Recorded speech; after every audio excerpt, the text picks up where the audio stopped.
Hey, it is your buddy, Peace and Harmony with you here today.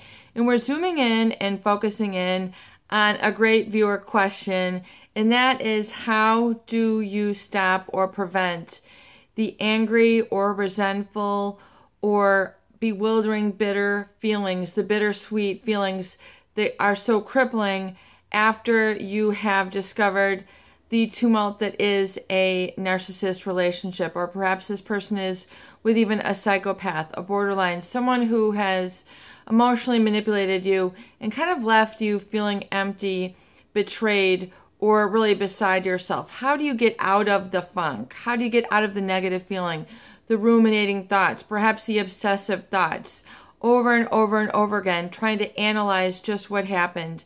Was I not good enough? Was I too fast? Was I too slow? Wasn't I pretty enough? Was I handsome enough? Was I rich enough? Why didn't I get a chance to make it with this person?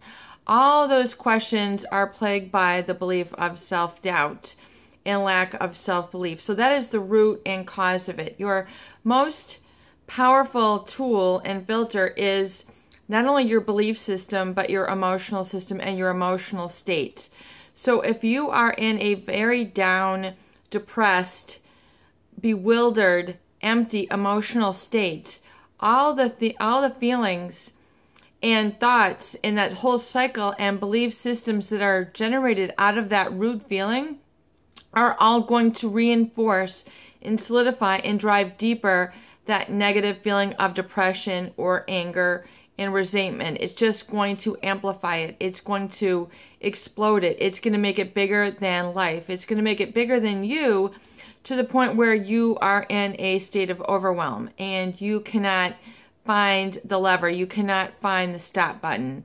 And that is what happens when people are so invested in their negative feelings, when they are so caught up in trying to figure things out or right the wrong or fill their sense of loss or betrayal, that they then begin to culminate and accumulate even more in intensity and frequency the negative feeling states. So in other words, the feeling states, which are the original shock or bewilderment, or then playing the memories back, the pixels of the memories back in your mind, and try to analyze it, oftentimes drives the feeling of confusion and self-doubt even deeper. It makes it even bigger than life. It's kind of like spreads it out across you like a whole blanket, where all you are is blanketed by negative feelings. So it's in your body. It's embedded in your body.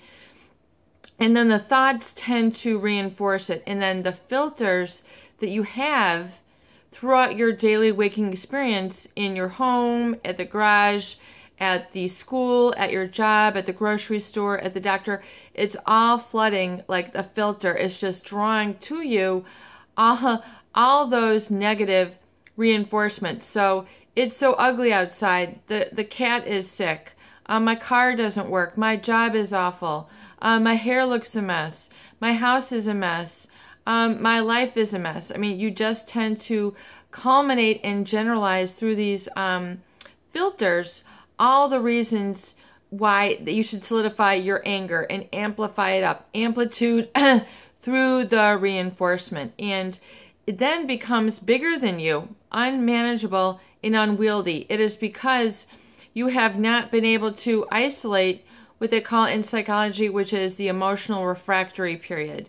There's a period of time when you are feeling good, or you're feeling one thing, and then you have a new, what we call a new stimulus or a new trigger, or something that's going to give you a potential for a good feeling. So it could be a good movie, it could be a good song, it could be a good food, a good person that you know, a good win at work. Maybe you have gratitude or feelings of love or sacredness or preciousness or inspiration from something. And then that is trying to kind of pull you out, what we call in the refractory period. So in other words, you're feeling a certain thing, and then you have a potential to have you to transmute or transform your emotions. So that's called the refractory period. And so when you are down, you are filtering out those refractory periods, those moments which are like, hey, why don't you go to a movie. Hey, why don't you go get, some fresh food? Hey, why don't you go and get a new glass of water or a new pop or meet a new friend? Hey, why don't you go and make that phone call? So in other words, there's a refractory period where it's a transition from one into another, like seasons, if you will. You're going from fall to winter. You're going from winter to spring. You're going from spring to summer. You're going through these different emotional states, which are inviting you to, take it into the positive or the pleasurable. But when you are so overwhelmed and you're so invested in the negative, or trying to then prove this person wrong, you hurt me, and then you're focusing on the negative grows, and then it just pulls you back down. It's kind of like, the seasons are trying to change, but it's pulling back. The seasons are trying to change, but you pull it back. And I'm just going to pull my my thing here. And it's kind of like this, like the seasons, you're going from, fall to winter, fall to winter. So it's like the emotional refractory period is like the similar thing where your emotions are trying to get from the negative to the positive. And so there's a refractory period where either you can, accept it or you can stop it. And so the refractory period, so if you're in a state of negative and then the positive comes, people then usually push the stop button.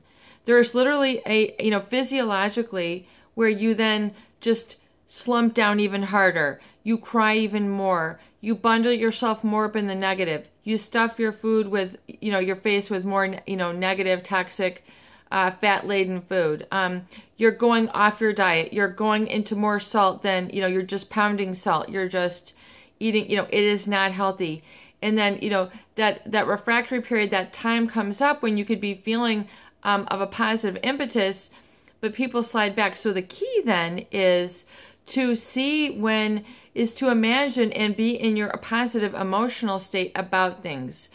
And gratitude is the quickest way. So I have gratitude for this person, this event, this lesson in my life, and I'm coming into a state of positivity. So finding something you feel positive about. And if you can't find it in the moment, then looking back into something which you have a very, very positive experience with. It could have been, a wonderful thing you did in your school, or with a previous job, or a previous great accomplishment. Perhaps a wonderful dish that you made, or one of your events that you pursued, or a travel, something where you really felt on top of the world and you feel so amazing, and then your heart just radiates with joy when you think of this time. So it's calling that experience into your mind and in your heart when you felt so amazing, when you had the biggest smile. You're like, this is what my life is about. This is so cool. So you could find it right now. It could have been at a music concert or a dance recital that you did, or something that was really where you were on top of the world and you feel very positively, and then you keep that in your body so you can see right now how you can change the positivity in your body, and then allowing that feeling state to become larger than life. So expand it so it really fills the room. It fills the ceiling. It fills the floor. It fills all the walls, and then you associate a color with it. So it might be bright or, bright yellow or bright pink or bright light blue, where you just feel on top of the world, and then keeping that positive feeling. And then if you try to feel bad, that refractory period, something comes up, just push the stop button. So example, imagine being in that positive state and then a negative thought comes up, or a negative feeling. You can literally, that's when you see it come up, which is called the refractory period. You push the stop button. Literally, you have to physiologically and verbally say stop.